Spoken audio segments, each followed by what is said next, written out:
Well, Jarred, I saved you to last in hopes that maybe it would be warm by now, and it's not. Still not. It is still not. Is there anything, I mean, you've gone through an entire spring training, get ready to go to Seattle. Is there anything that you kind of miss about the routine or anything down here? In Arizona? Yeah. I mean, I miss the I miss the excitement for spring training to start. Mm-hmm. Now I'm ready for the season to start, so it's like kind of shifted into an excitement for the season. But you know, my routine here is a little bit different than my routine back in Seattle. So Can you tell us a little bit about that? I mean, we see you working all day long, all of you. It's a longer routine in spring training, I take it? for sure, yeah. Earlier morning, wake up calls, making sure that we're getting our time in the weight room. And there's so many guys here at the facility that you just got to make sure you got to choose your time wisely, because you got to make sure you get your workout in before the game, or sometimes even after. So sometimes your days can be a little bit longer. We have meetings and stuff like that, so it's a little bit longer of days here. Are the workouts the same in the spring as they are during the season? No. I mean, there's some similarities, but the workouts here are definitely longer. We're just going over like individual defensive situational stuff. Back in Seattle, there isn't that much situational stuff because we're playing so much that situations, you just kind of, this is why we work here now, is to get all those, errors out now before we go to Seattle. Yeah, it's funny, I tell people about it. You don't practice baseball. This is the only time you really practice the game itself. What about in the weight room? How different is that?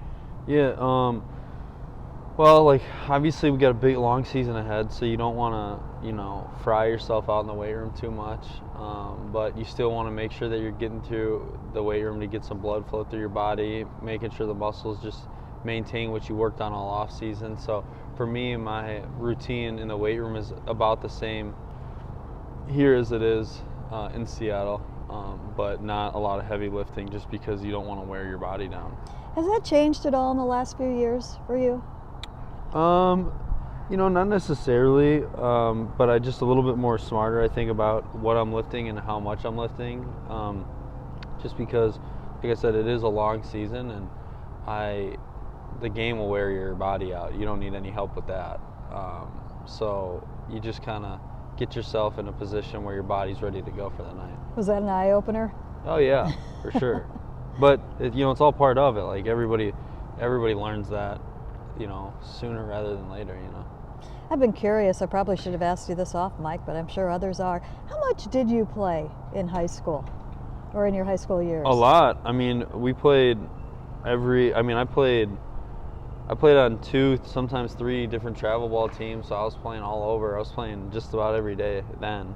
Mm-hmm. But even then, it was all baseball all summer long. I was never home, so I hear you. Pretty similar to now. I like this. Let's take it back to the weight room. I talked to Harry Ford a couple of years ago, and he was really excited to get into the weight room and see what you do. We hear all about the feats of Tom Murphy in there. I know Robbie Ray really upped it this off season. Who are kind of the kings of that weight room? For sure, Murph takes the cake. Murph is definitely somebody that takes pride in making sure that his body feels the way it needs to. But I would consider myself in that category. But yeah, Robbie's in there. A lot of the pitchers I see are in there, but they go later in the day, usually like during the game or something like that, because that's when their times. Because they don't do anything else. Right. But I'd say that, like, for sure Murph, like, he's the king of the hill in there. I know back in the day they had records in there. Are there records? Do you still take I don't track think, of things? no, we're not doing that anymore, which I don't know why. That would be actually fun. What would you be on top of? What is your... Probably squat. I could definitely probably squat more than I think everybody in there.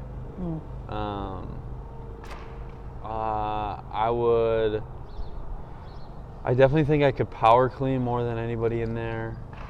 I think bench would be tough. I think we got some pitchers that have a lot of upper body strength. Wow. Yeah. Like who? I think Diego is super. That dude busted his tail this whole off season too. Like, talk about somebody that came into camp and like really took care of business in the off season and in the weight room and stuff like that. I think Diego looks like, I've only known him for like what, a year now, a year and a half, but this is like the best I've ever seen him. Like his body looks so good, he's moving so well, and he's throwing great. I don't think people understand what a crazy athlete he is. Yeah, no, I think he's like completely overlooked. I think he's like one of the more nastier pitchers that we have. He's one of the more nastier pitchers in the league in general, but I think, that's some guy that I think is really going to have a good year this year. He's not a bad left-handed outfielder either. Have you noticed that? Yeah, I know. When he shags balls. Yeah. He throws left-handed from the outfield. I know. Have you ever tried that? It doesn't. Well, left-handed. No, I am no, I left-handed, know but that. Right-handed, yeah, it's tough. Yeah, he's a fun one to watch out there. I understand he had a bat fitting this year. What was that? Can you walk us through that experience? I hear. Yeah, I came. It was actually here in Arizona in the cages, and just like went through a series of like swinging a bunch of different bat models and such, and then they would like take the numbers off the TrackMan and then things that I would say to them how it felt, and long story short, just came to a bat that I was the most consistent with barreling balls up. My bat speed was quicker, and it was just more effective than the bat I had been using, and I'm all on board. How different does that feel? It doesn't really feel any different. Okay. There's not much. It doesn't look the best, but it allows me to stay inside the baseball a lot easier than when the bat's like super end loaded. Gotcha. So they weighted it a little bit. Towards the hands. Towards the hands. And you've also shortened up a little bit, it looks like. What's the thought behind that? Shorten up like choking up? A little bit, yeah. Well, so that's just like the knob in general. Like I'm actually not even choking up. Okay, so that's what I'm seeing. It's the bat. You see the puck on the end of the bat. Okay, I'm like, is he really doing that? 0-0? No. Okay. Yeah, so Good it looks answer. like I'm choking up, but Yeah. that's just like the puck part of the bat where the weight's Okay. in the hands. All right. See, that's why we need to get back to Seattle where you have all the up-close camera Right. angles and everything. You put in a ton of off-season work. Where are you with that work right now? Right where I want to be. I've had a good spring training. I feel great. I want to just continue to keep doing it. Going to keep my routine going and, carry from what I've done in spring training into the season. Who had the most impact on you? I know you talked to a lot of different coaches this off-season. Yeah, I mean, I had a lot of coaches I worked with this off season that aren't here like in spring training, but they're people that I still talk to on a day-to-day basis. But JD's been great, talking to him about at bats and things that he's seeing, and the biggest thing is just staying on top of it. Like, even when I do have two for 3 days. Like there's been times in spring training where I was 2 for 3, but my swing really wasn't where I wanted it to be. Like granted, the numbers were a great day, but like it's not for me. It's not really about the numbers. Like I want to make sure that my swing is in a position where it's like, I feel great. Like yesterday, for instance, I was 1 for 4, punched out twice, but my swing, I felt great. Mm-hmm. And like yesterday for me was a great day. It's so different because guys have always said, "Oh, I hit the ball hard, so it was a good day." You're Yeah. talking about it feeling. Yeah, instead. I'm just like, because I want my swing to feel like it does in the cage, and I want my cage the way it feels in the way it feels in the cage. I want it to feel a certain way that it felt all off season. And if I'm going into the games and I'm not feeling that way, well then that's regardless of the outcome. Like that, I don't want that. I want to make sure that I'm feeling good, regardless of the numbers, because I know that if it feels the way I want it to, the numbers are going to come. How different is that kind of approach to what is successful and what is not for you as to a year ago, 2 years ago? Yeah, just 4 chasing years numbers ago. is tough. Okay, so you were chasing numbers. Yeah, you for feel sure. like. I think everybody is to some degree, and I can sit here and tell you that I'm not going to chase numbers anymore, but like, let's be honest, like that's not possible. Like everybody's going to do that, but I think just trying to stay as consistent as I can of really focusing on the cues that I have for my swing and making sure that they, that I can continue to do them all throughout the season. Chasing seems like such a key word with you. When you came up last year, I kind of watched you a little bit, and it didn't seem like you were chasing anything. Right. And it was the first time. It's like, aha. You know, you're letting it come to you, you're taking from it what you can. Right. Where did that realization come from? I mean, just knowing like what I'm looking for and really focusing on, like I talk about, making sure that my hitting cues that I have when I'm in the box, that I'm checking those boxes off, because then it's just a reaction off of pitches like in the heart of the strike zone, and I'm not necessarily thinking about, you know, trying to hit the ball here, trying to hit the ball there. Like, that's not what I'm trying to do. I'm just trying to get my body in a position ready to handle, you know, a certain pitch. And if I can do that, well then, like, I can hit anything. Now you know that it's going to go if you get it and if you can square it up. For sure, like I know it works. So, Right. like, I just need to do that, you know? What does that do for your mentality, your overall mentality? I mean, it just makes it like a little, slows everything down a little bit, you know, makes me more confident and relaxed, because like even though I go 0 for 4, like my swing could feel great. And as long as my swing feels good, feels great and looks the way I want it to, well, like, then I know the next day I'm one swing away. Right. Yeah, no, that's a great answer right there. And it's a hard thing to come to that realization, I would matter, because the numbers, if you're thinking they matter, if you're focusing and don't on get me that. wrong, like there's gonna be times where like I'm gonna probably go 0 for 10, and it's gonna be like, man, like it feels good, or you know, not getting knocks, but like if you just keep doing it, like it's just like blackjack, you know. There's times where the dealer's showing a 16, and you think you got them beat, you have a 20, and they flip over a 5, and it's got 21 after having 16. You know, you just got to tip your cap. And a year ago, 2 years ago, you go 0 for 10, you go 0 for 15, something like that, rather than thinking it's right around the corner. You're starting to, what do I do? Right. Okay. So again, what does that do for your overall mentality? I mean, walking to the ballpark, doing what you're doing Just right like, now, I think it all comes everything down else. to just confidence and belief in like what you're doing. I think anytime you panic or like throw a temper tantrum or get frustrated, it's like a sign that you're starting to lose belief in what you're doing. And so for me, my focus has always been is now of like, I believe in what I'm doing. I know that it works. So like, regardless of what goes on out there, I know that if I have a bad game, I know what I need to do in the cage to get me right away. So what was the aha moment? Do you need somebody to tell you that, or did that come from within? No, I mean, it just came from like the coaches that I worked with and what they taught me. And I'm someone that I love to like learn, especially when it comes to the swing. And when I sat down with them and they taught me how to stay inside the baseball, the drills that I have to really work on my bat pass, staying inside the ball, you know, that's really gotten me to having this mentality. Is that a science or an art, knowing that stuff? I think it's both. And like a prime example of it was like I was swinging so well this off season, and then I had left for over Christmas and stuff. I went to Hawaii for like 10, 12 days, and I didn't swing the entire time, and I came back and hit better than I did when I was before I had left for Hawaii. And it just reminded me that like I write down a lot of notes too, so I like refer back to a lot of stuff because you can't remember everything.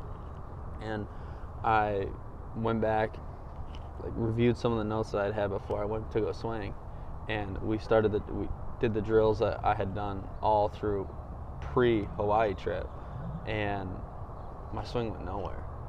So it's like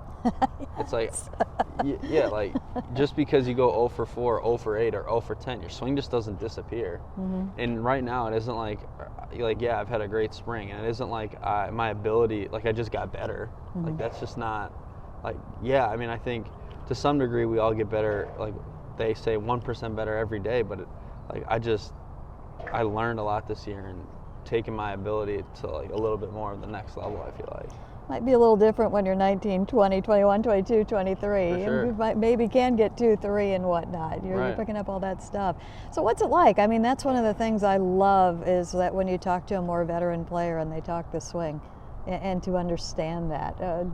Do you have those conversations with people, and what are they like? Sometimes. I mean, I think that for me, Diego, hey, I was just talking about you.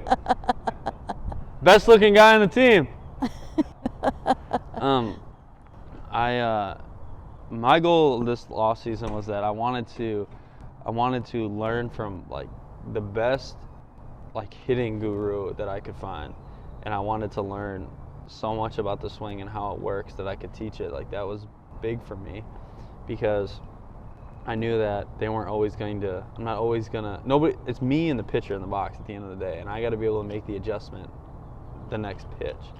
And so my biggest, what I set out to do this offseason was to really sit down and understand how to stay inside the ball, what to look for, and what to feel. And that has allowed me to, when I look at my swing in games and stuff like that, it's allowed me to really like make the adjustments. And that's what you're seeing right now, is like the pitch to pitch adjustments, and there's no panic that sets in really, because like there'll be times where I'm out and around a ball that I hit foul, and it's just like, all right, well, just gotta keep my hands tighter to my body here and work inside and try to hit the ball up the middle. And I'm able to do that like on the spot now, because I can just feel it. That's got to be great. And I mean, that takes time. It's study like anything else, you know? And I think real panic set in like last year, maybe even the year before, was because like I knew that I was out and around it, but I didn't know how to stay inside the baseball. And like the panic was that I didn't know how to do it. And so I was just trying to do the same thing over and over. It's just wasn't working. It's a tough game. It's amazing how long it can take to learn those things. You can have all the talent in the world, but you're still learning every day on these things. But if you know it, then they always say you're your own best coach, but you have to get to that point where you really are your own best coach. So season's about ready to start right now. What are the things that you focus on going into the season? Well, a lot of it's the same stuff that I've been doing all spring training, all off season. I got a bunch of goals set in place for myself for the season, just because like I'm someone that needs a finish line. That's just kind of how I work. But the biggest thing is doing whatever I can to help the team win. I think we got a real shot at winning a World Series this year, just the talent, the connection that we have in the clubhouse.